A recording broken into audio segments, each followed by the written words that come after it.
Amen. Praise God. Abzalem ashakhato elni. Nabza arfallu may tmarhani. Batrkhan merkuzkan. Yabarta'ani. Amen. Hatta ma'rafiye. Jesus ma'rafiye. Oh, nane. Amen. Hallelujah. Nisra qasay indikha. ننفس خابجاي تعلفا كباف تخلق تمنزعني تواقيك أو تبني تواقيك أو تبني تواقيك أو تبني Amen. Praise God. Thank you, Jesus. Wait, I must go. بقر مزمور داويت أسران سلستن كابو تبكسنا قلقة حسابات كرينا እግዚአብሔር ይመስገን ሁላችሁም እንኳን ሰላም መጣችሁ። Thank you Jesus. ክብርና አምላክና ይሁን። መዝሙር ዳዊት 11:3 እግዚአብሔር ጓሳዬ ዝጎድለኒ የብለይ አብልሙሽኻዮ አለን ናብዛ አርፈሉ ማይ ይመርሐል ንሱ ንነፍሰይ ይህዳ ምእንት ስዊሉ በመገድ ጽድቅ ይመርሐል በትርኻን መርኩስካን የጻናናን ንስኻ መሳያኻ ብሩባሩዳ ድነሞት እንኳን ተኸዱ ክፉ አይፈራም ንስኻ አቅሉ ገጸላተይ ማዕድ ትሰርናል ለረሰይ ብዘይት ትለኽ ጽውዒ ይጅርብባል በሐቂ ሳህልን ምህረትን በሁሉ ዕድሜ ይክሰበዋል ይሄን አቤት እግዚአብሔር ካ ዘለዓለም ክነብር ይብል እግዚአብሔር ይመስገን ክብርና አምላክ እዚህ ጽሑፍ እዚህ ዘይፈልጦ ሰብ የለም ኩላትና ንፈልጦ ወላ ወኸሎን ወጽይና አቀምሽ እግዚአብሔር ይመስገን ብዙሃት ሰባት ወላ በዓለም ዘለው ሰባት ይፈልጡ በቃ እዚህ this is the most famous text from the Bible. This is the most famous psalm. مش تقدامه يتفلت مزمور نزل يفلط سبيل نقرمكم نقر كاب صحف 3000 عمت كباب كيفصل ብዙሃት ሚሊዮናት ሰባት ዘንበቦይ ብዙሃት ሚሊዮናት ሰባት ብዙህ ቦታታ አስተጣሰዩ ብዙሃት ሰባት ድማስ ተጻና ነው ክፍሊ ማለት እግዚአብሔር ይመስገን ካብት ገለገላ አቤቲ ገለፈስ ዓመታት እንጂ ናብነት ወላ ሴፕቴምበር 11 አብ አሜሪካ ቦምባ ገለምስ ተተኮሰ በልተሻት ዝክሮት ወንኩ ትሹዝ ናይ አሜሪካ ፕሬዚደንት ነበረ ጆርጅ ደብሊው ቡሽ ተባለ ነዚያ አምቢኩ ታገር ሙሉ አፍሪቾ ማለት እግዚአብሔር ይመስገን ቅድሚውን ዝነበሩ አቦታት ታሪክ ገለት ረከላህ አብ ዘመናት ወጅ ነበረ ቃል ማለት ናይ እግዚአብሔር ጉስነት እግዚአብሔር ይመስገን ክብርና አምላክ ነው amazing ኢየሱስ ጎይታ thank you Jesus ሃደና አምላክ ሰብ ከማን ታይሉ ተዛሪ ብሎ እዛ መዝሙር ዘይ አጥራይሲ ንብዙሕ መጽሐፍቲ ተጠቅለል ይሉ ተዛሪ ንብዙሕ መጽሐፍትታት ተጠቅለል እተዘደንቕ ድማ ናይዛ መዝሙር ዘይ አነ ህጂ ብዙሕ ብዛውስ መራምር ነይረ ነው ዘደንቕን ነገር እተዝናአሰሰብ ክርዳ ትኽእል ያ ቴዎሎጂያን ድማ ተመራሚሮም ፈትሾም ካ ኩዶዋ ዘይክእሉ መዝሙር ስለዚህ ብጣዕሚ ሲምፕሊሲቲ ወይ ድማ እንታይ ዝባሃል ዘለዋ ትግርኛ እንታይ ባሃል ፈላ አይፈልጥ ሲምፕሊሲቲ ቅል ብዝበለ መገድ ዝኸረበታ but at the same time ድማ depth of knowledge depth of time ሆነ ባይና ሜሴጅ ዘለዋ ማለት በጣም ያትገርመካ እግዚአብሔር ይመስገን ማለት እዛ ጥቅስ ያ ቶክቶ ጻት ኸላታ መዝሙር ሲ ሽዱሽተ ፈቅዲ ህጂ ግን ሞር ኣብዚ እንታይ አነ ህጂ ንርሰይውን ዝሓስብ ዘለኹ እንዳመርመርካ መስከድካ ግን ነቲ ጥቅስ ሪሃ ትፈልጦ ወላስ ብህይወትካ ትፈልጦ ካፍልም በሐቂ እዛ ቀዳመይ ትፈቅድ ጥራይ እንተዳሪኹማ እግዚአብሔር ጓሳይ ዝጎድለኒ የብለይ እብልዴ ኣብ ህይወተይ إلنا نحفتش ناس أو خل ناس حدا مسمعك እግዚአብሔር ጓሳይ ዝጎድ ለኒ የብለይ ማለትኮ እምነት ይደረክ ከሳክ እንደዚህ አረፍት ለምን ወይታ ባላ ፈቅድ ቀዳመይ ተፈቅድ ጥራይ እንተዳ ተረዲና እንተዳ ነርናያ it's over حدا حبي منفسه هيوتنا زلنا ማለት ስለዚህ እዚህ ቃል እዚህ at the same time ውልቅና ከማን ቻሌንጅ ዝገብረና ቃል እግዚአብሔር ጓሳዬ ዝጎለኒ የብለይን ዝብል ምትእማን አለካድ እስኪ ነፍሱ ሀተት ዝጎለኒ የብለይን ዝብል ምትእማን አለክ እንደህርቀሙ አይነት ምትእማን ዝብልና ኮይና ግን ገና ቀዳሜ ትፈል አይወጣናን ማለት በቃልና ይዞጣ አይኮን ተረዲዮኒ ኢየሱስ ክርስቶስ ወይታ ስለዚህ እግዚአብሔር ጓሳና ክብርና አምላክ ነው እግዚአብሔር ጓሳና እግዚአብሔር ጓሳዬ አሜን it's a relationship እግዚአብሔር ጓሳዬ ታይ ማለት ይኩን ብልከለና እጂ እታ ናብታናይ ጥሰይ አርስት ከማን ከይዲና ናብታናይ ስብከተይ ማለት ይኩ እግዚአብሔር ጓሳና እንደርኮይ ነህና አባጊና ማለት እጂ ታ ቀዳሜ ትፈቅዲ ባዕላ እግዚአብሔር ጓሳዬ ትብል ጥቅስ ባዕላ ንስኻ በጊዕ ሙኻንካ ተረደእ ጥቅስያ ንስኻ በጊዕ ሙኻንካ ድማ ክትፈልጥን ከይትፈልጥን ትኽእልያ ክትርዳእን ከይትርዳእን ትኽእልያ ንርስኻ ከም በጊዕ ኸማ ከይትቆፅራ ትኽእልያ ቀዳሜ ትፈቅጥራይ በዚህ ቻሌንጅ ትገብረክ ተረዲሁም ናባለ ናይ ስብከት አርስቲ እንታይ ክንብሎ ንኽእል ኢና ንሱ ጓሳና ካብ ኮነ ንሕና በጊዕ ንኹን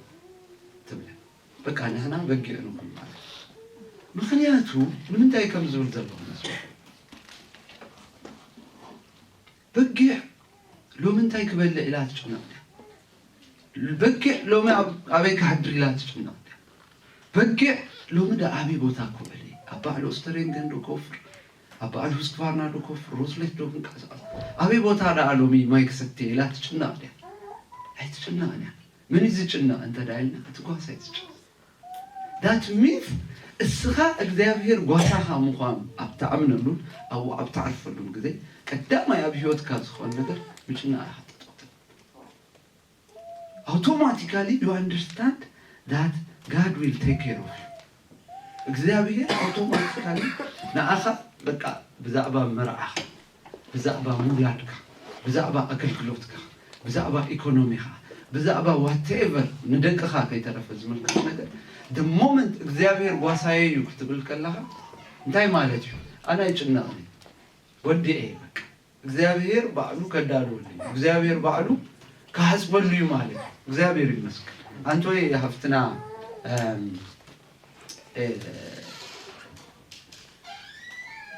ምን ያሽባል ቁጥሽ ምዕራፍ ዘይኮነ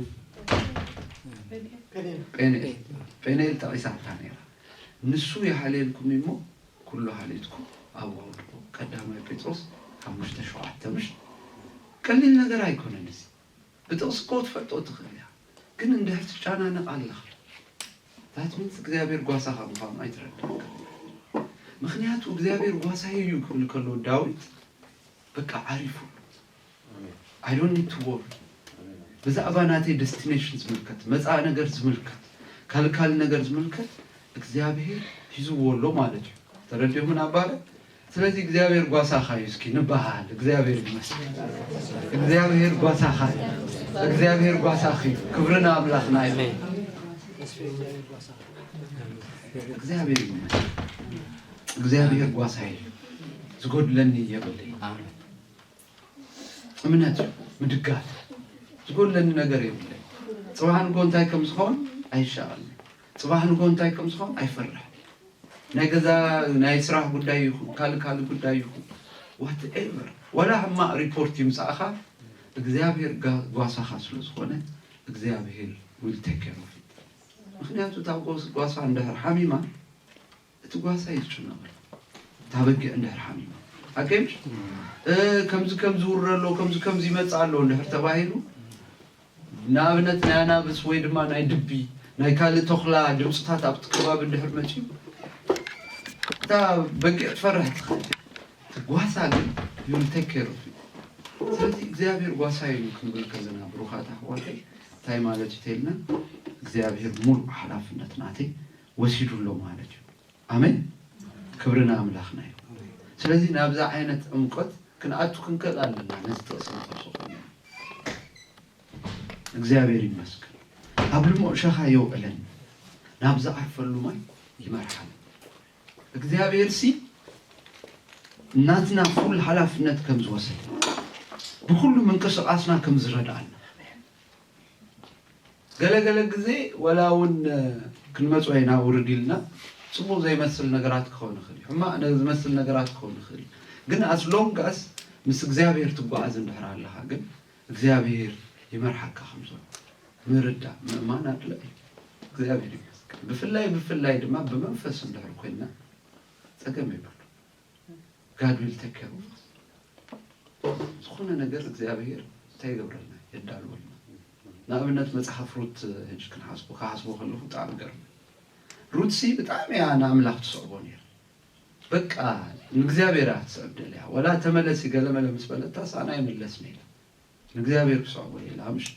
ደህሪ መጽያሲ ሞስከው ፈርበል ገለመግ በተረከብኪ ላ ገለምስ ወጽሲ በገርሐስ አብ ግራት ቦአዝ ኮይኑ ጸና አብትና በገርሐካ አይፈለጠት ንጽይላ መስወፈረት ገለ አጽኒያ አይኮነትን ወራ ጻሪያ ገለገለ ተማራሚራ አይኮነትን ኢየሱስ ክርስቶስ ጌታ ዋሲውን ወደዚህ ቀረብበት ይሄው ቴዲቲ ጋር እንጂ አጽኒያ ገለ አይኮነትን ግን በገርሐሲ እቲ ናቶም ተበጃው ያውሲ ግራት ኮይና ጸና ናይቱ ወራሲ ኦን ግራት ኮይና ጸና ልክ መስራያ ፈትዩዋ حجزوا زخون نجار كي تخلكوا كمان فلتكم وسكم هوا قبل كله نري معي يسي سلدي እግዚአብሔር ጓሳና ስለሆነ ይመርሐና እግዚአብሔር በፍላይ አብዚ ነዚህ ነገር ብዙ መገድ ክሪው ለኸሊና ወላውን ህጂ እቲ ናብታ አርስቴክ መለስ ከለኹ እሱ ጓሳና ካፖነ ነህና አባጊ ኢናኒ ወይ ድማ ነህና አባጊ ንኹን እንዲ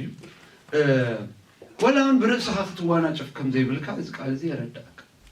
هذا زي برسنا نوانا ጨፍ አብዝ ከምስተሰሚው አብዝ ዚአላ ገለገለሊ ብዙሕ ነገራት ይገብር እግዚአብሔር ጓሳኻ እንደህር ኮይኑ ግን አውቅ ትገፋለካ ካው ድምጽ ክትሰማለካ ናቱ ምርሒት ክንደሊ ከምዝግባና ማለት ቃል እዚ ነገር አብልሞ ሸኻ ይወቀለን ማለት ንሱና አብዝ ወሰደካ ቦታ ንክትከይድ ድሉት ኮን ክትከላለካ you have to seek his will ማለት ፈቃዱ ክትደልውን ይነግረካይ ናብዛ አርፈሉ ማይ ይመርሐኒ እግዚአብሔር ይመስገን ክብርና አምላክና ይሁን አብዘ ጅንታይ ዘሬካ ትልሞ ሸኻ ማለት ዝብላ of course مش ዝብላ ነገር እንጂ ነዚ ጽሑፍ እዚ አጽብየና ህርዶ ለብርኩኝና ብዛዕባ ባጊ ጽቡቅ ፍልጠት ክልወና አለ of course አነ ንባለ ብዛዕባ ባጊ ፍልጠት ይብለኝ ግን ከነንብብ ነኸለና እንጂ ሐደስ ስዕልን ወስድ ማለት አባጊ እንጂ እንደህርጠሜን አይድቅሳኒ ይዝባል እዚ ዝርዱ እዩ ነስኾና ሰባላ ሰቡንኩ እንደህርጠሜሃ ክትጋላበት አታድር ወይ ትወድም ድካስኮስ ደካ ይክል ስለዚህ እታብቅ ናብ ዕረፍት ክትአቱ ተኸና መጀመሪያ እንታይ ትረክባሉ መግቢ እግዚአብሔር ከምት ድቅስ ገይሩ ከምት አረፍ ገይሩ ይምግበካይ ማለት ይክብርና አምላክና ይሁን ኢየሱስ ክርስቶስ ጎይታ አሜን ክትበሉ ክትጸቡ ድማ ይሁን ይብልኩ አባል ይልክ ነው በወኸለም ስለዚህ እግዚአብሔር ዘድለና ነገር ሁሉ ነዕረፍቲ ዘድለና ነገር ሁሉ ከምዝህበና ነው እዚህ ክንብል ከለና ቁሩብ መሰናፍላት ዝበዝሆ ኾን ይኽል ዝኾነ ዝደለኻ ነገር ክሳትረክ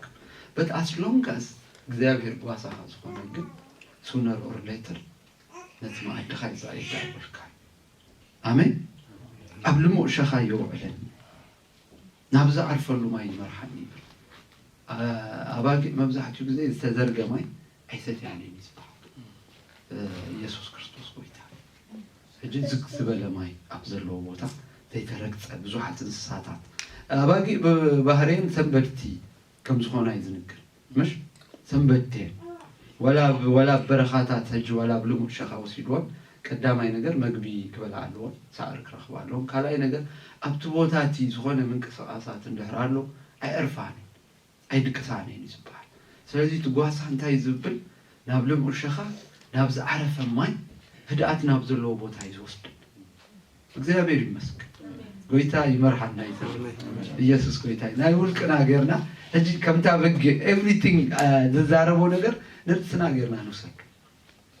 ስለዚህ ንገለየኩም ህጅ ናቢዮን ሾፒንግ አምጪኩም ናብ ሾደና ኣምፅኡና ኣሎ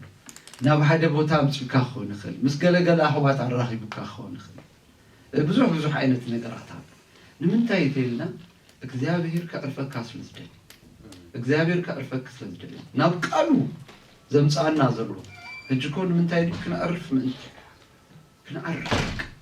እግዚአብሔር ይመስገን ትማሊ ሳባ ሃፍትናሲ ትመስክረለይ ነራ ኣብ ህይወተይሲ ብጣዕሚ ፈራሕ ሰብ ነይረ ወላ ናብ ገዛእቴስ ትሕቲ ዓራት ገለ ይድርኢ ነይረ ገለ ነገር ተሓቢኡ ከይፀንሕ ገለ ገዛእቴስ ወላ ኣሪፈ ድቅስ ተባሂሉ ዝቸገብረለን ክሳዕ ክንድዚ ፍርሓት ዝነበረኒ ሰብ ነይረ ብጣዕሚ ፈራሕ ነይረ ድሕሪኡ ግን ሓደ ትምህርቲ ድህነት ዝምህረኒ ሰብ ነይሩ እንዳምሃረኒ ድሕሪ ዝተወሰነ ግዜ እግዚአብሔር ምሳኺ እዩ ኢሉኒ ሰንቢደና እንታይ ትብል ኣለኻ እግዚአብሔር ምሳኺ እዩ كل ما لتكاي قلم እግዚአብሔር ምሳኺ እዩ anyway كحصرلكم التاريخ تقليصوا الله شعب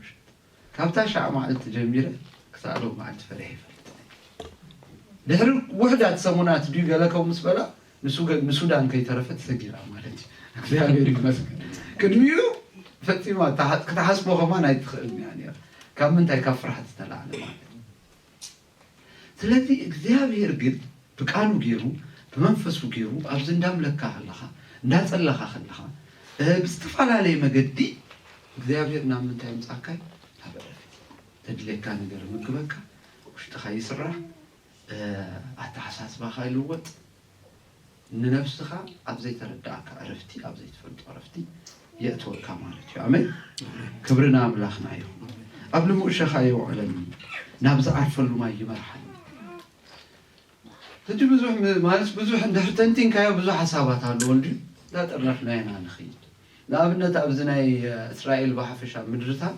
ከምዚ ወላ ኣብ ዓድና እውን ኣሎ ምሽ ከምዚ ፅንፅያ ገለመለ ምሽ ዝበሃሎ ፍላይስ ኣለዉ ዝነፍራ ገለመልታ ከምኡታት እንተለዋ ከዓ ድምፅታት ጭጭጭጭ ገለተሎ ኣይድቅሳኒ ኣባጊዕ ኣዕርፋኒ ብጣዕሚ እየን ዝናወፃይ ዝበሃል ገሊኦም ዝያዳ ይትፈልጥዎ ትኾኑ ኦፍኮርስ እግዚአብሔር ይመስገን እቲ ዋሳ ግን ከም ዘይትንክፈን ገይሩ ሓደ ካብቲ ዝጥቀመሉ ነገር እንታይ ተይልኩም ዘይቲ ዝለኺልኩ ዘይቲ ምስለኸየን እቲ ፅንፅያ ከኣቱ ኣይክልን ንቆርበተን ሓሊፉ ከኣቱ ኣይክልን ይሽፍኖ ዘይቲ ገይሩ ይለኽየን ስለዚህ እግዚአብሔር ይመስገን እግዚአብሔር እቲ ዋሳ ማለት እዩ ኣብዚ ቦታ እዚ ዝተፈላለዩ ዓይነት ሜላ ተጠቂሙ ነተናባጊዕ ናብ ዕረፍቲ የብፅሕ ኢየሱስ ጎይታ thank you Jesus ክብርና አምላኽና ይሁን እግዚአብሔር ጓሳና ሕያዋይ ጓሳና ኢየሱስ ክርስቶስ ጎይታ ንሱ ንነፍሰይ የህዳ ምን ተስሙይሉ በመገድ ጽድቅ ይመርሐና ንሱ ንነፍሰይ የህዳ ማለት ከም ዘጅ ክብለኩም ጸናሕኩም ክትናወጽ ከለኻ ማለት ትናወጽና ንናወጽና استفعل مقد هجي بفلاي أبزنتاي زريعنا مس እግዚአብሔር ጥቡቅ ሪሌሽንሺፕ ክህልወና ከም ዝግባእ ዘረይካ ምክንያቱ ሙሉ ማዕልቲ ህጂ እንደህር ጋዜጣ ተንብብ ወይ ሬድዮ ተሰምዕ ገለ እንደህር ኢልካ ወይ ሰባት ህጂ መብዛሕትኡ ኣብ ዝዓዲ እንታይ ይበሃል እዞም ፔንኩናር ቶም ኣረግቶ ብጣዕሚ ሰላም ዝበሃል የብሎምን ብፍላይ ቲቪ ሬድዮ ዝሪኡ ዝተኽእሉ ምክንያቱ በቲቪ ዝመጽእ ብዙሕ ነውፅታት ይሃት ከምዚ ላ ደብዲባ እስራኤል ገለ መለገለ ከምዝታት ተፈጢሩሎ ዩክሬን ከምዚ መርከብ ህጂ ሃመጽ ያላ ገለ ብዙሕ ነገር ህጂ ከምኡ ክሰምዑ ስለዝውዕሉ ምሰባት ገለ ከዓ ስለዘይራኸቡ እቲ ዓለም ሙሉ ከምኡ ተባላሹ ዘለዎ መስሎም ናይ ስባሬ ዴሞክራተርና ገለ ዝሪኡ ገለ ምሽ ህጂ ኣብቲ ዜና ክትሪኦ ከለኻ ካልእ ስእሊ ዝበካ ወፂኻ ክትሪኦ ከለኻ እኮ ካልእ ንሕና እኮ ህጂ ግዜውን ስለዘይብልና ሃሪ ዋላ እንታይ ንፈልጥ ዲና ከምዚ ኢግኖራንስ ኢዝ ብሊስ ምሽ ዝብልዎሉ ስለዚ ትፈልጥ ሰው ኢልካ ሓትኺ ኣብዚ ቀሪቦም እኮ እዮም ዘለዉ መን ገለገለ ትብል ተረንዲዮምኒ እጂ እንድሕር ግን ትሰማዕ ኣለኻ ኮይንካ ክፀልወካ ናይ ግድ ኩሉ ትሰምዖ ነገር ወይ ህይወት ወይ ሞት እዩ ከምቲ ቃል ኣምላኽ ንዛረቦ ጥራይ ኩሉ ንሰምዖ ባዕሉ ወይ ሞት ወይ ህይወት እዩ ዴፊኒትሊ ነፍስኻ ነፍሱ ዘይናወፅ ሰብ የለን ክትፈርሕኻ ትሻቐልኻ ክትጠራጠርኻ ምጥርጣር ከኣትወካዩ ከለ እኮ ካንሰር ሂዛቶ ተይሎም ኻስ فهذا كانسر قلم ولا قلت يسي هذا رعد أتوقع يسوع كريستوس كويتا نايقدن نابق زيابير كتمتصالك نابق زيابير مسمت أخاشو يبرتعك يتأناناك يتبابعك شو ولا أنت كون تزك بلك هاجو كندي سبات كاب حمام تفوسوا له أبقالنا كندي كاب موتان تفوسوا له كندي قال مسرعة زيابير رومون سري ويقول ده ولا كالي ترفس منفسه بروجرام خلنا بزحنا قرشوا نفسنا انتهي تحدث سلزي نسون نفسه يهدأك بالكلو without the shepherd you can't live كم استرجع هيوتك تنبرأيت you need the shepherd تقاسا نيجت موساني بعرفتك تنبرأ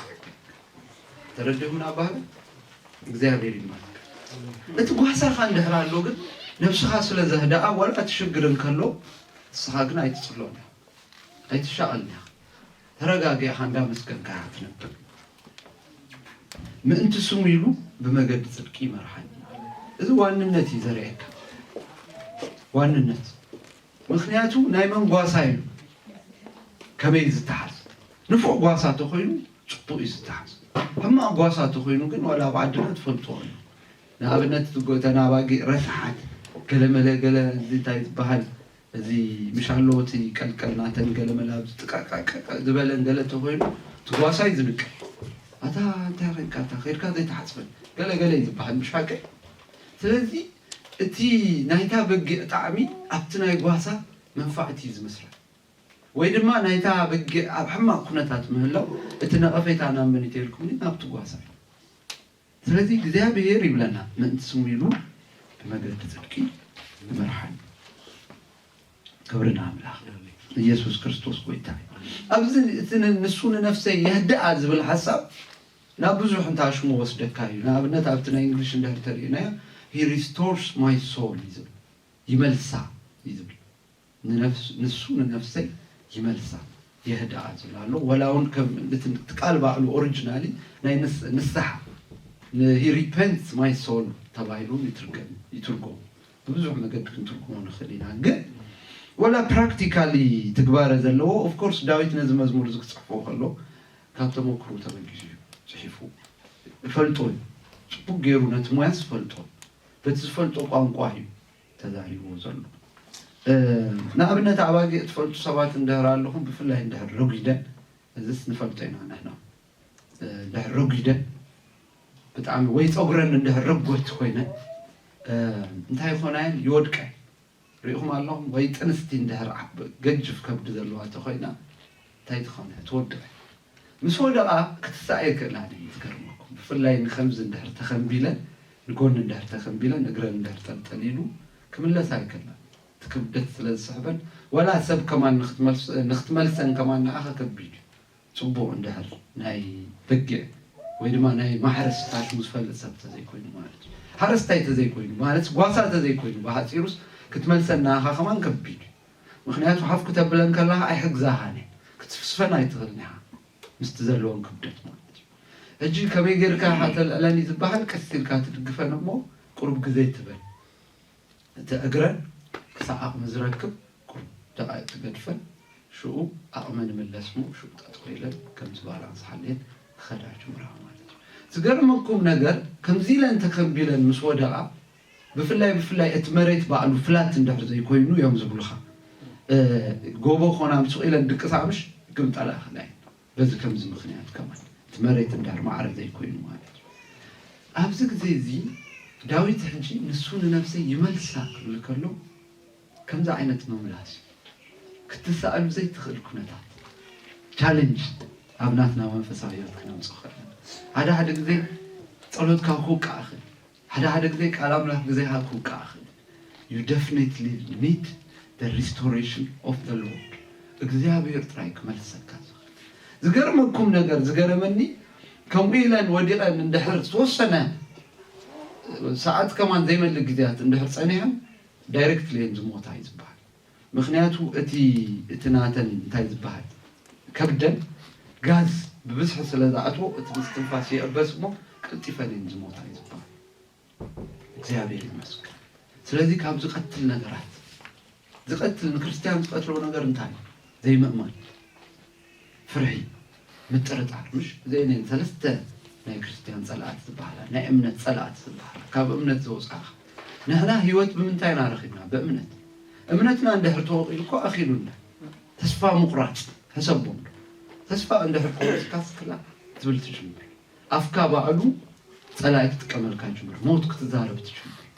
ኣብዚ ከምዚ ዓይነት ግዜ ግን ምን ይዘውጻካ ተይልኩም ትጓሳ ጥራ you have to run to your shepherd ናብ ጓሳ ኻምስ ተመለስካ ጽልኽላኽ ንልብኻ የበራቱ የጻናናካ ባላንስ ክሳዕትሕዝ ከም ትሕዝ ገይሩ ጠጠው ይብለካ ሽኡፍንወካ ባዕልኻ ወክ ምግባር ትጅምር እግዚአብሔር ይመስገን እግዚአብሔር ጓሳናይ ብሩኻት እግዚአብሔር ከቅድሜና እንዳሐለፈ ዘድሌና ነገራት የዳልወልና እዚ ትመዝሙር ሎሚ ኣነ ከባሕቂ ቻሌንጅ ዝገብረኩም ነገር ንመዝሙር ዳዊት ኣብኡ ከለኹም ክትወፅዎ ትኽእሉ ኣብኡ ከለኹም ግን ትነብሮ ኣለኹም ዲታት ኣብኡ ከለኹ ነብሮ ኣለኹ ዲታት ክሳዕ ክንደይ ኣብኡ ምድጋፍ ኣለ ዝሓለፈ ግዜ ሰንበት ዳናሆም ከይደ ነይረ ምስናሆም ንእሽተይ ምዝራብ ስለነበረት ናጅስ ቃል ሞዘይን ካፈል ገል ነገር ተባሂልና ሰካፍለኩም ነይረ ሓደ ካብቲ ኣብዚ ዝረኣናይ እዚ ዓመት ሙሉ ክሰብከኩም እኽእል እዩ ዝጥቅስ ባሕቂ ዝብለኩም ዓመት ሙሉ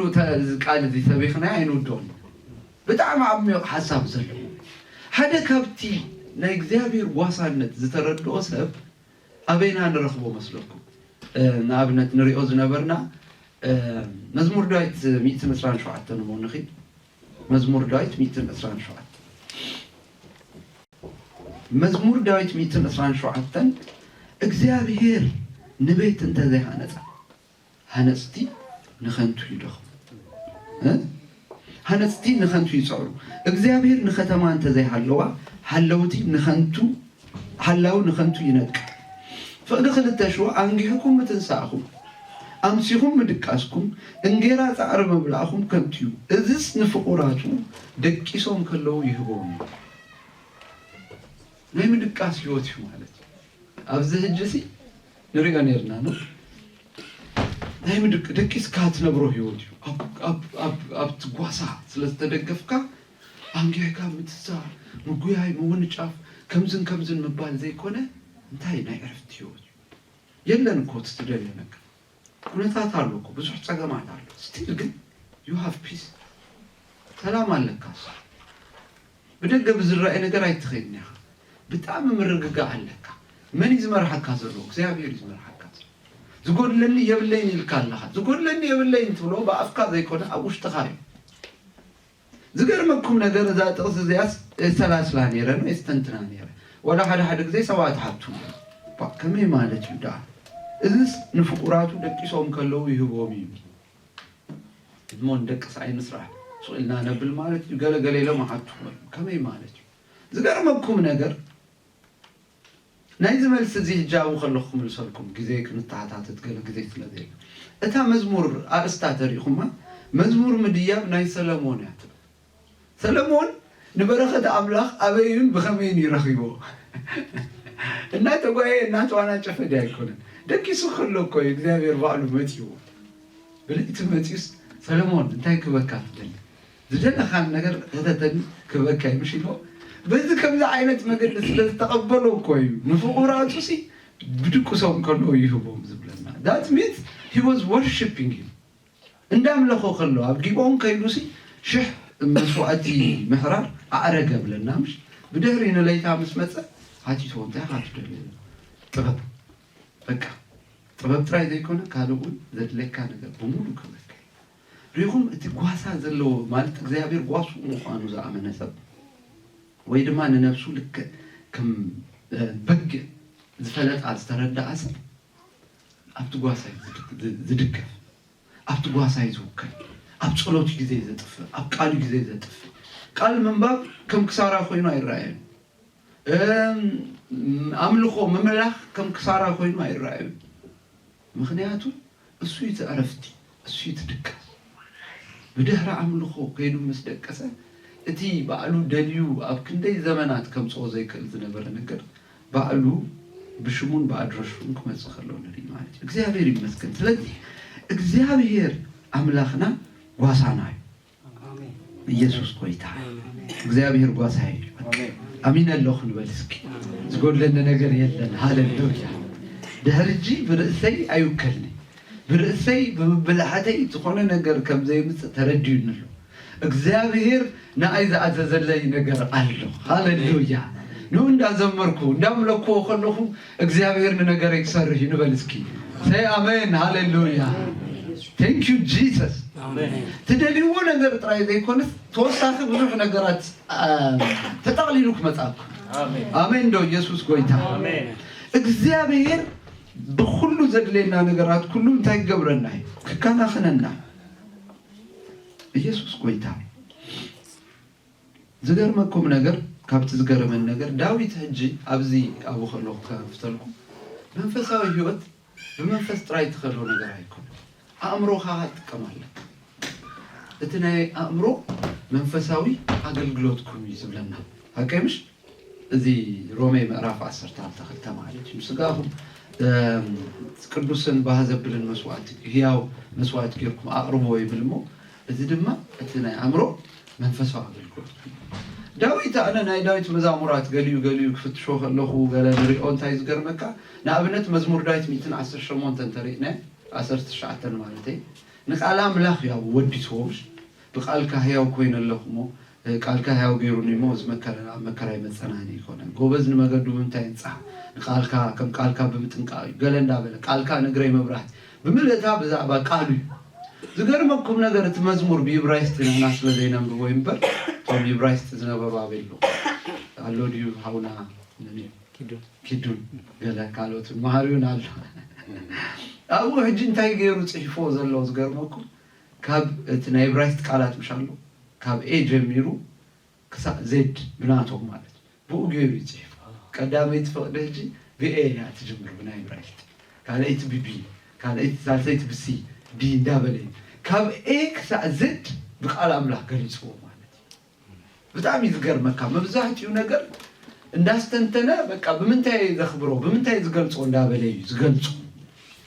መዝሙር ዳዊት 13 እንደማዝ ተጠቀመው ነገር እንታይ ተይልኩምኒ መዝሙር ዳዊት ኣብ ትግርኛ ናት ናጅና አብነ 14 ፈቅደ እንደ 14 መስመር እጅ ከረይኩም ኸለና አብነት ቀዳመይት መስመር እግዚአብሔር ጓሳይ ራዩ አብት ሞባይልኩም ባይብልና ግን ሞር ንጹህ አብትናትና ባይብል በመስመር የምጽፈው አብዛኛው እግዚአብሔር ጓሳይዩ ሓደ ዝጎድለኒ ይብለይ ካለይት መስመር ማለት ክልተ አብልሞ ሸኻዮ ለኒ ሰለስተ ናብዛ አርፈሉ ማይ ይመርሐኒ አርባዕተ ትሪዮ ለሁም ተመቃቂሉሎ በፓንክቹዌሽን ኦኬ አርባዕተ ንሱ ነፍሰይ ይህዳ ሓሙሽተ ምን ትስሙ ይሉ በመገድ ጽድቂ ይመርሐኒ ሽዱሽተ ንሱ ነፍስ ኖ በትርኻን ምርኩስካን የጻናና አንዩ ሸዋት ፈቅደታት ይፍሉ ድህሪ ሸው ንስኻ መሳይኻሞ ንንጠራ በድህሪ ሸው ብሩባሩ ባድነሞት እኮ እንተ ኸድኩ ሓደ ክፉ አይፈርሕኔ ክልተ ንስኻ ብክኑ ገጸላተይ ማዕድ ሰርዓለይ ሰለስተ ንርእሰይ ብዘይት ትለኽዮ አርባዕተ ጽዋይ ይጅርብ ባሎ ሓሙሽተ በሐቅ ሳህልን ምህረትን በሁሉ እድሜ ክስዕባንየ ሽዱሽተ አቤት እግዚአብሔርካ ንዘላለ ከነበር ሸዋዓተ አሞንጎ መራኸብ ግን ንስኻ መሳይኻሞ thank you jesus amen you see እግዚአብሔር ይመስገን ባሉ ክጽፎ ኸሎ እንታይ ሉ ጽሒፉ the center of my life ናይ ህይወተይ ትርጉም ናይ ዛንታይ ትርጉም ናይ መጀመሪያ ናይ መወዳእታይ መላገቢ the bridge from here to there መሰጋገሬ መንበሬ መቀጸሌ ናትካ ህልውና ይበባል ንስኻ መሳይኻሞ ይሉ ኣብ ማእኸላ ንስኻ መሳይኻሞ ኣብ ደገ በዘድለኒ ነገር ኩሉ ዝደገዩ ልምሸኻ ገለመልታት ገለ ደገ በዘድለኒ ነገር ኩሉ ስኻ ትገብረለኻ ኣብ ውሽጥ ገዛ በዘድለኒ ዝድህርና ነንበቦ ድማ በዘድለኒ ነገር ኩሉ ስኻ ትህበኒኻ ኣብ በረኻ በዘድለኒ ነገራት ኩሉ እስኻኻ ኣብ ውሽጥ ከተማ በዘድለኒ ነገራት ድማ ንስኻኻ ንምንባር በዘድለኒ ነገራት ኩሉ ንስኻኻ نفتناتات شجرات نمسعر بزدلين نجار دما نسخة خايلو نزين كل تنجارات أما أخذ بريدج غيرو كراخو خلونا كبرنا أملاخنا إخزيابير نسخة مساي خاموي ناي قواساي مساي مهلا is enough قواساي مساي مهلاوس أخلي زبلنا إخزيابير مسكين دتسي بالكم مسكين لو مسكين نصدق بأمنا تذكر ذي هاللويا إخزيابير قواساي يجو إذا قال زي بإبراهيم كم بعلو كي أتا إمادي أنا نبغى عليك تصلي آخر لوقت بقى بإبراهيم كتصلي جميلة كبرنا أملاح يخون نسخة مساي خامو بق next time مزمور دايت كتب بوا آخر لوقت صلي عم بوا أبزت تغيركم نسخة مساي خامو بد هاللويا كلمة مختصركم this is like not كان تايشو ميو تايز بال transition يمالج تقوى تدويلك حسب نسخة مساي خامو هجدما غتصل هاللوخ مالتي كبرنا أملاخ يسوس كريستوس قويتها كي أتا إمادي نسخة مساي خامو by the way كلمنا بكالا حساب هجوكا دارغا هنطرفوينا ماكسيمم 10 دقائق توصل كي مخنياتو قدوس قربانون كلونا ذكرمكم نجر إذا مزمور زي داويت ما عايش يشوفوك بهالكلو كلتا عينت مجلس تاعنا قاليو جنا نشتي كلو يوم على سي كيف أخلو ولا زي كذا نبغى نقولك كأتو خلو صحفي يزبلوا له قال لهم دما نو عيفالون صنيحو دحرنا ويك زي صحفي يزبلوا خالو أنا بقول كي كحسبو خلو ولا بأمريك ما زازنو خلو صنيحو صحفو خوي مسمعني من تاي كم زخناها قلت لكمي نمنتاي مسلكم إذا مزمور كم زبالكم أبكل تغفل يزمك أبكل تغفل كم مقلون خلينا كن مقلون خلينا ذي كونس نسوكم ومقلون يتحفوا نت أوترينا عنقد فل زلنا حكيمش هجش ومقلوك صحفوا كله اتقدام يكفل نايقو سنة يوتي زريكا اتقال عيب دحري يكون رئو خلنا كن بروبا دنا موت كوان تقد كفو عيفرني نسخة أبكن قد صلاتي بفلاي زمانتي ما عدت سرع لي قال زبل حساب أجايش ناي مقبال هيوت زن صبارب ويوند ما تلقي النهر يخلنا ناي نقصاوي زخونة مالت إخزيابير كم يلقل صلكم أجايش كقبل مسجمرة ويد ما أجايش ناي مقبال هيوت أجيز ناي برايستي هيوت تاريخ مو بحفشة فلسطين زبال مالك إسرائيل فلسطين قال بتعمي ما أجايش تقبل أجايش ناي مقبال بحر اللو تنببو خلاها مالك ولا بايبل رينا بقال أبراهام قال زقبرو مالك نأبنت انتايم زبلوها تخون قاشا تريقهم مجمّر أنا تسبيم صوب ثلاثة أجزاء سأمو خالو نايمس عم بحال اللو سأمو خا دحرينا بكزوم نالسوخا مسأتوخا ناتهم أقل قالي ويقيلا اقرها حزمكاي اقرها تحسب دحري تعتو مسأتخا قداما يتقبروا لك نقر زيت يوم أبرس هذا السلكا نمنتا يتيلكم تتحيث لظهر مكة زيتي أتركس يبلكا مالك دحري ما عاد يوم زبروا لك نايقدن كتبلا لك هجي داويت نذ نجر تزين لا ما مدونيرون يشتكوا على خلون نزك صحفي كلني definitely سبات مقباز سبات مخبال جميروا له مالتي حكيمش بفلاي دما كم نقص متن بزوحات عجايش تقبلوا سلازخونه داويت إذا نقص مسكونه كلتشو هيوتو أتحايز صحفه مزمور كم زخونه مور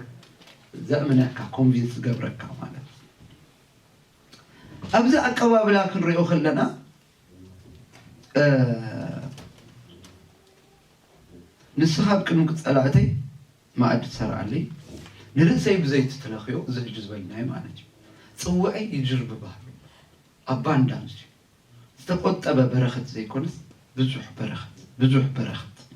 እግዚአብሔር ይመስገን ቅድሚው ግን ዝክር ምርአይና ወይ ናብ ዝክር ምቅጻልና በትርኻን ምርኩስ ካን ይጻናና አንይብል ምርምሮ ክልተ አይነት እዩ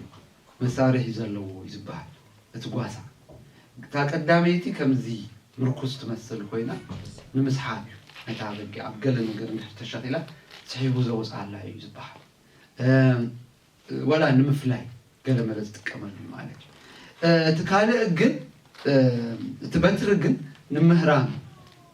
ተኽላ ወይ ድቢ ወይ ገለ ዝኾነ ነገር ተመችዮ ንምህራም ዝጥቀመሉ ዝገርመኩም ነገር ብሩባ ድነሞት እኳ እንተኸድኩ ክፉ ኣይፈርሕን ይብል እዚ ናይ ሩባ ህይወት እንታይ ተይልኩምኒ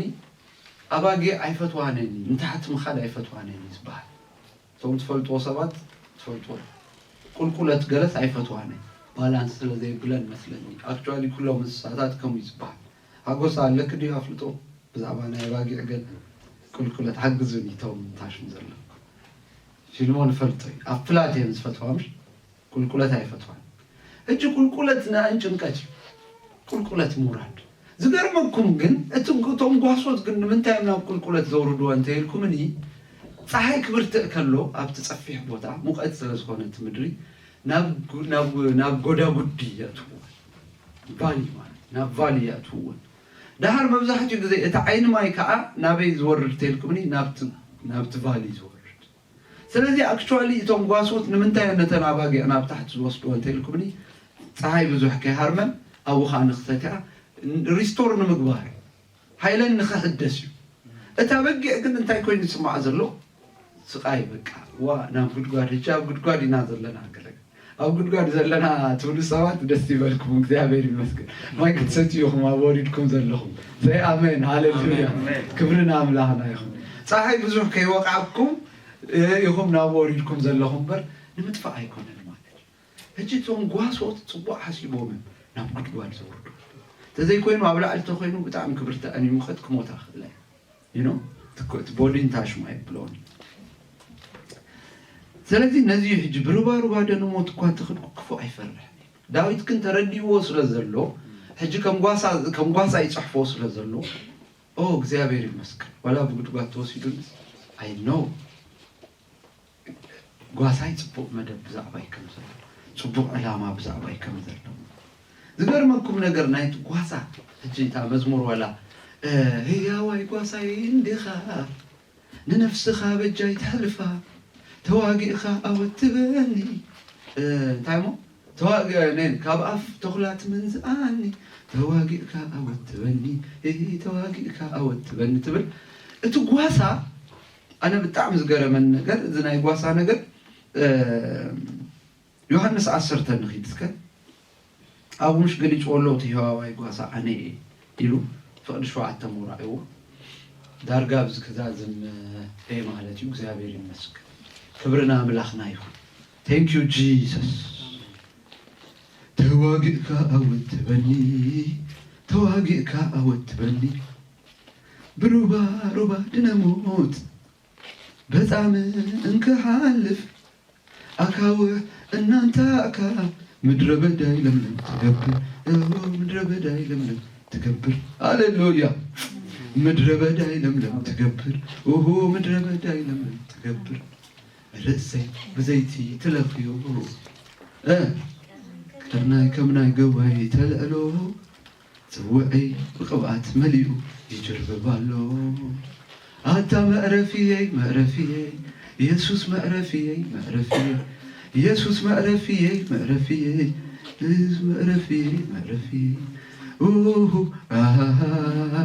እናኔ ናናና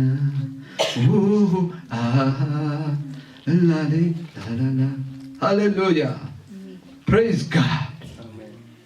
ፍቅዲ 7 ዮሃንስ 10 ንሪኦ ከለና ሽኡ ኢየሱስ ከም ባሕድሽ በሎም እቲ ደጋ ኣባጊ ኣነ ከም ዝኾንኩ ብሓቂ ይብለኩም ኣሎ እዚ ሕጂ ከቢድ እዩ ንክትርድኦ ኣክቹዋሊ ንኣይ ሕጂ ምስ ተረዳእኒ ማለት እዩ ፅኢልና ኢና ንጠቕሶ ነርና እምበር ኣይርዳእናኒ ብዙሕ ምክንያቱ እንታይ ኢሎም ኢኻ እቲ ገዛወቲ ናይ ታሽሙ ሃገረ ሰባት ማለት እዩ ስኻ ቴልኣቪቭ ኢኻ ነርካ መስለኒ ማሃሪ ኣቀይ ሕጂ ግር ከይብለካ ዋ ከምኡ ይረኣኹም ገለ ከይትብል ኣብ ቴልኣቪቭ ኣይኮንኩም ዝብል ዘለዉ ኖ ግን ኣብቲ ሃገረ ሰባት እቲ ገዛወትታት እቲ ናይ ኣባጊዕ ከም ዝሸላለ ማለት እዩ ናይዚ ዓዲ ከምዚ ብታሕቲ እዮም ዝሰርሕዎ እቲ ገዛወቲ ምሽ ይስራሕ ብታሕቲ ከዓ እቲ ናይ ኣባጊዕ መእተውሉ ሕጂ መብዛሕትኡ ግዜ እቲ ኣባጊዕ ምስ ኣተኻ የእትወን እሞ ማዕፆ የብሉ ማዕፆ ከምዚ ዘዕፆስ ዝሰሓብ ማዕፆስ የብሉ እንታይ ይልኣሉ እቲ ጓሳይ ኣብኡ ዝድቅስ ዝገርመኩም ነገር እሞ አቤሎ ዳት ማጾ ወይ ድማ አቤሎ ትደገተ ይልካ ደገ ይብሉን አኔ ትደገ ይልካሉ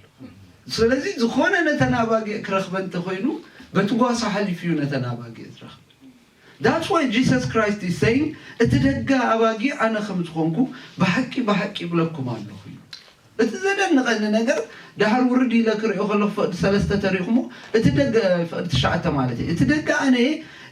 በአይዛአቱ ክደህን ከአቱን ከወፅን መጓሰይውን ክረክብ ይብል That means he is the shepherd እቲ shepherd እሱ ተኽላ ወላ ተመጽዩሲ መጀመርታ ነትጓሳ ይዝረክ በትጓሳ ነትጓሳ ቀቲሉ ካልፍ ክላሎ ማለት It's so amazing ከሳክ እንደዚህ ነው እግዚአብሔር ሐልዋ ከሳክ እንደዚህ ስላው መገድ ዝገለጾ ማለት ተረዲሁም እኔ ኢየሱስ ክርስቶስ ቆይታ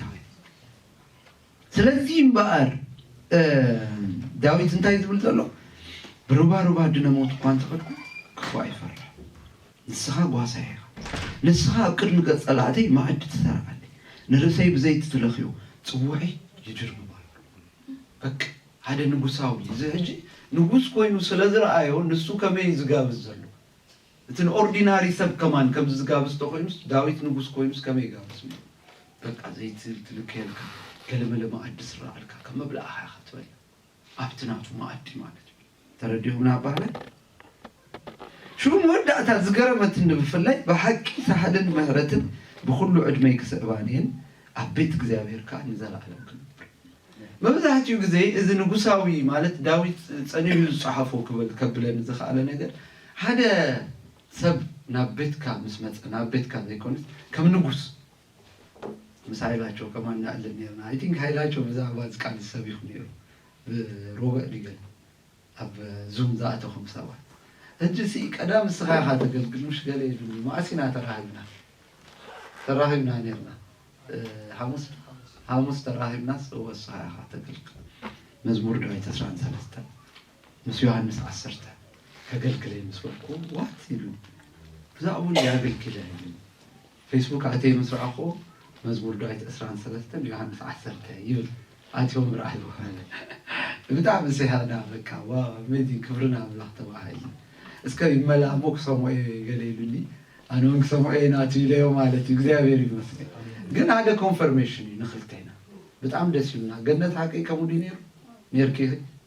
ኢየሱስ ቆይታ ካብት በጣም ዘሐጎሰን ነገር አብዚ በሐቂ ሳህልን ምህረትን እወ እጅን ምን ታያላችሁ አምጽልኩም መስለኩም እትንጉስ ንሓደ ሰብ ክቅበሎ ከሎ ክልተ አቤትናቱ ይውስ ይብለሉ ይምድበሉ ማዕድ ጥራይ ዘይኮነ ዝህቦ ኣብዚ ከተማዚ ወይ ድማ ውሽጣ ኣብትናተይ ግዛአት ኣብ ግዜ መቀማጥካ አነና አኻ ክልተ ሰባት ይምድበሉ ማለት ክልተ አቤት ሰባት ምስኡ ዝቃሳ ነዚህ ስለዚ ሂዙዩ አና አክቹአሊ አይበብኮን ገለገለ ግን ተተረዳነ ነገር ማለት ነው ነዚህ ስለ ሂዙዩ በሐቂ ሳህልን ምህረትን በሁሉ ዕድሜ ክሰባኒ እግዚአብሔር ድማ ክልተ ጀነራላትና አና ዝመደበና ምን ይተልኩም ሳህልን ምህረትን praise god አሜን አይገርምኩም እግዚአብሔር አበረኻ ይحግዘናል እግዚአብሔር አብ ከተማ ይحግዘናል እግዚአብሔር አብ ደግ ይحግዘናል እግዚአብሔር አብ ውሽጥ ይحግዘናል እግዚአብሔር ናብዛ አርፈሉ ቦታ ይመርሃናል አበይ ከምንخيድ ከምንቃሳቀስ እግዚአብሔር ወላ ይፈለጠና በተአምራት ይዳልወልናል but at the same time አብክንቢው ድማ ክንበል ክንሰቲ ከናዕርፍ ጥራይ ዘይኮነ ክልተ ዝህሉና አቤትናቱ ጀነራላት ቸርነቱ እኮ ይዝብለካ ሳህሉ ማለት እኮ ቸርነቱ ማለት so you will not lack any good thing ማለት ቆራኹር አላብስ ይስአናን ይጣሚያን ይሉ እቶም እግዚአብሔር ዝደልዩ ወግና ገለኳ ሰናይ አይጎድሎም ነው ንምንታይ ባሉ ቸርነት ሲመሳኻ ጣኻ ኸይዳ praise god say amen hallelujah ኢየሱስ ክርስቶስ ቆይታ አሜን አሜን አሜን አሜን አሜን ቸርነቱ ይከተለኛል hallelujah Jesus Christ my god ሳህሉን ምህረቱን በሁሉ ጊዜ አብት ከተማ ክሳስ ተቀመጥከ መሳኻያን ዘለዋ በቃ praise god ወላ ዝሆነ ገጋ ተገርካ ወላ ዝሆነ ነገር ተስሂትካ እንታይ ይተላለካ ምህረቱ ከአብየማን ካለ በዝጎን ካላ እግዚአብሔር ይመስገን it's so wonderful እቲ አንቢብካ ተረዲያቱ ዶይ ትኽልያ አቤት እግዚአብሔር ካለ ዘላለም ክነብር እግዚአብሔር ይመስገን ፕሬዝ ጋድ ደስ ይላል። መስገን ሃሌሉያ ኢየሱስ ክርስቶስ ጎይታ ኢየሱስ ክርስቶስ ጎይታ